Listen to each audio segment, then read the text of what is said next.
Okay, we all know, this is all the way back to the 19th century, that disease thrives in a very acidic and low oxygen environment. And now, later on, also a vitamin and mineral deficient environment. So if you're magnesium and vitamin D deficient, again, disease will thrive. But it all stems back to how much acid you're taking in throughout your nutrition and your diet.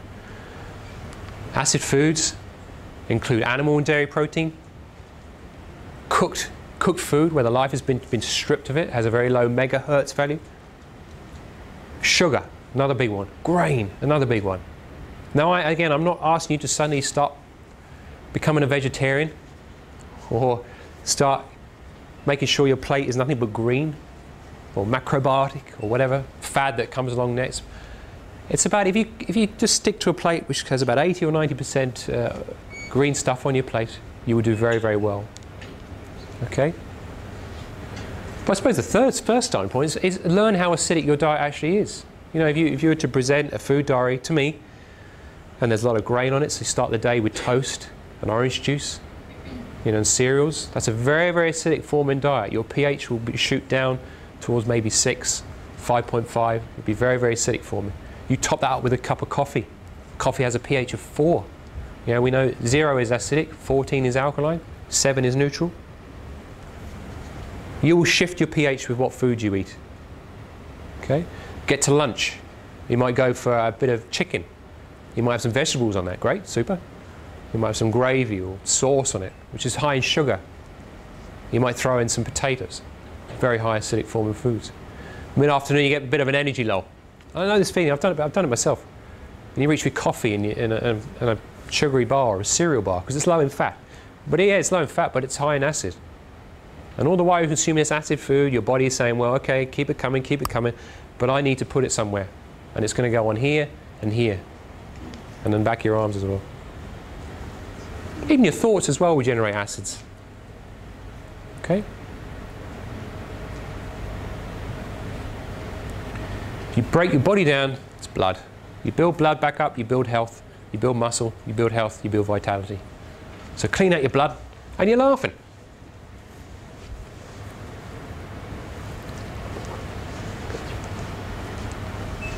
Okay, here's a case study. Now this guy, 28 years old, wants to build muscle on a very high protein diet, under a lot of stress, divorcee at the moment. Okay, 6 weeks later, he's leaned up and he's a lot stronger. That's 6 weeks. If you're very skinny as well, skinny is just as bad as being obese or on the fat side, because internally you're very inflamed.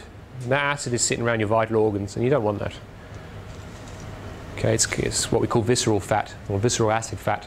It sits around your vital organs, okay, which can make you very, very tired, very, very sick, and lower your immune system. So, you know, I work with some very high-level runners, and they have very, very low levels of body fat, but they're causing a lot of inflammation if their diet's not very good, or they're training very, very hard, and they're not up to speed with their nutrition plan they've given. I can tell it because their run is sick. So we've always got to try and get them healthy. Always got to try and keep them healthy. Okay, so he was divorcee. He was a young guy and a lot of stress. The wife was taking him to the cleaners. In 8 weeks, he gained 6 pounds of muscle and lost 4 pounds of fat. So if you're concerned about what the scales are saying, don't be, because that translates to a change of 2 pounds. But his body shape has completely changed. Now, when women go on a fat loss program, and I've worked with so many women over the years, if you do it properly, your shape will change. If you're losing weight and losing weight and losing weight, your body shape not changing, you're doing it completely wrong. You're losing muscle. Okay? If you lose muscle, you accelerate aging. It's one of the biggest determinants of aging and health. How much muscle can you hold on to over the years?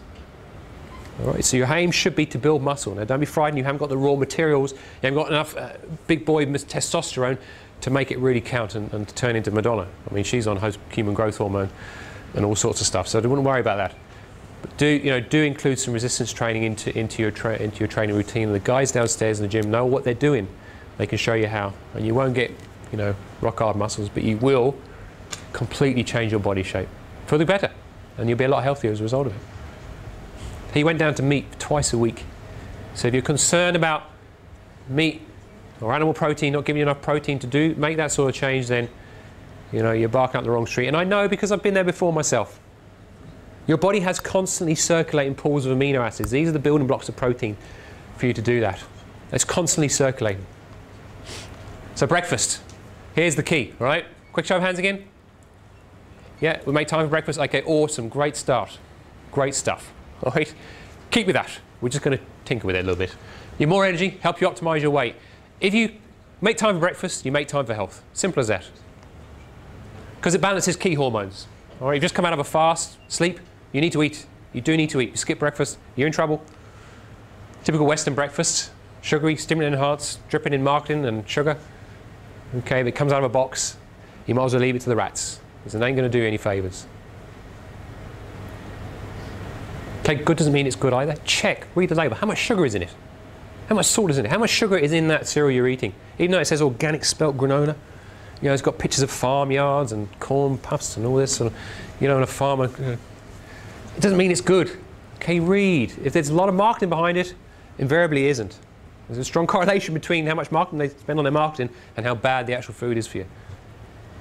You know, your local farmer shop doesn't have a huge $1 million marketing shop. That's where you should be shopping. And if it tastes too good, then more than likely it is too good, all right? You know, you can really, it's a gay giveaway. Oh, yeah, come to me, you know, I had a lady in the other day, she bought me this snack bar, and I just looked at it, oh my God, okay, right. It just tastes awesome. I love it. It just hits me right in the spot that I need it here. You know, just about mid-afternoon when I get an energy low, and I just feel great. Yes. Turn it over, you know, instructor on it actually contains the same amount of sugar as a can of Coke, you know, 10 teaspoons of sugar. And even some of these yogurts, even these Danone yogurts, and they're 10 teaspoons of sugar in these little tiny pot. Jesus.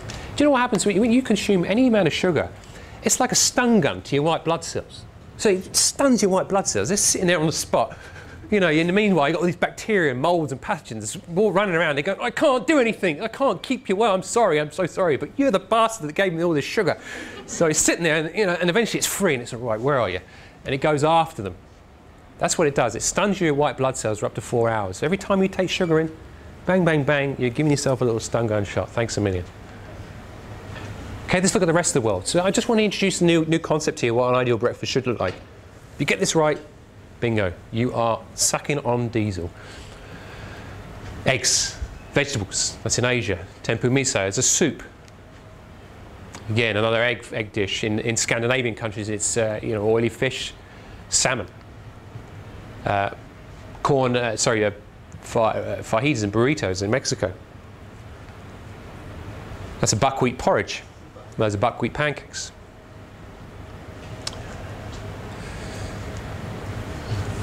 Okay.